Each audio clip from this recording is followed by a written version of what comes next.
Mais je pense que c'est une bonne chose aussi. Autre pays francophone en difficulté ces dernières semaines et même ces derniers mois, la République démocratique du Congo, le Congo-Brazzaville également, ou encore le Burundi.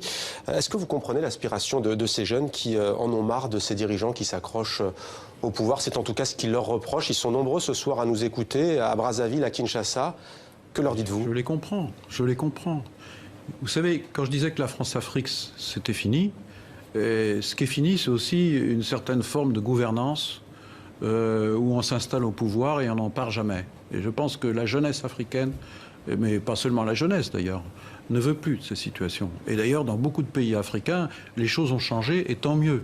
Car il y a en Afrique une énergie formidable, c'est notamment celle de la jeunesse, un potentiel extraordinaire. Il y a beaucoup de réussites, que ce soit économique, que ce soit dans l'innovation, que ce soit dans la transition énergétique. Donc l'Afrique a envie de réussir son avenir, trouver une place pour chacun dans le siècle dans lequel nous sommes. Et d'ailleurs, si nous devons faire quelque chose avec l'Afrique, c'est de l'aider dans ses projets.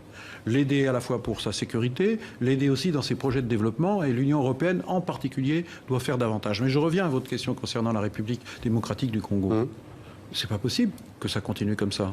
Moi, j'ai dit et j'ai dénoncé cette situation où un président en place n'a qu'un but, c'est de ne pas respecter la Constitution pour garder le pouvoir. Eh bien, il y a une Constitution, elle doit être respectée. Là, c'est pas de l'ingérence, c'est le rappel du droit et des principes. Je ne suis pas le seul à le dire, au nom de la France, mais il y a aussi les autres pays de la communauté internationale. Il y a les Nations Unies qui le disent, il y a l'Union africaine qui le dit, et qui fait beaucoup déjà.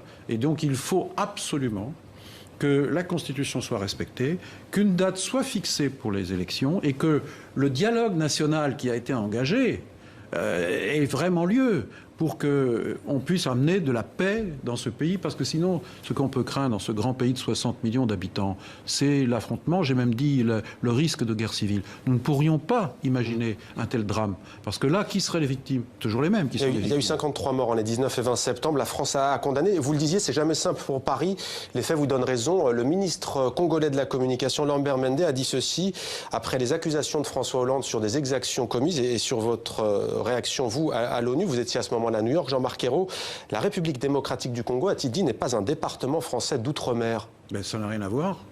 C'est un pays qui a une constitution. Et la moindre des choses, pour celui qui parle au nom de son pays, c'est de respecter sa constitution. Vous imaginez qu'on fasse la même chose en France? Qu'est-ce qu'on ne dirait pas de nous? Et on aurait raison, si on ne respectait pas notre propre constitution. Par exemple, si François Hollande disait je reste au pouvoir malgré la date des élections. Là, maintenant, il n'y a même pas de date d'élection en République démocratique du Congo, donc il faut une date d'élection. Et quant à M. Kabila, il n'a pas le droit de se représenter, c'est la Constitution, donc il faut qu'il donne l'exemple. Concrètement, si on veut faire les États-Unis, Jean-Marc Ayrault, pardonnez-moi de vous couper, aux États-Unis, l'administration Obama a décidé de sanctionner 2 hauts responsables, il s'agit de 2 généraux congolais. Est-ce la bonne solution selon vous? Moi, je ne suis pas opposé aux sanctions, ça nous arrive d'en mettre en œuvre. On en a pris aussi bien, par exemple, pour la Russie, concernant la situation en Ukraine, on le fait pour la Corée du Nord. Et donc, s'il faut passer par les sanctions, on passera par les sanctions. Mais moi, j'appelle aussi à la raison. Ceux qui sont aujourd'hui au pouvoir à Kinshasa doivent prendre leurs responsabilités. Et s'ils veulent la paix dans leur pays, s'ils veulent le bien de leur peuple, alors ils respecteront leur constitution. Et il faut vite trancher ça, car je crois qu'il y a un vrai danger.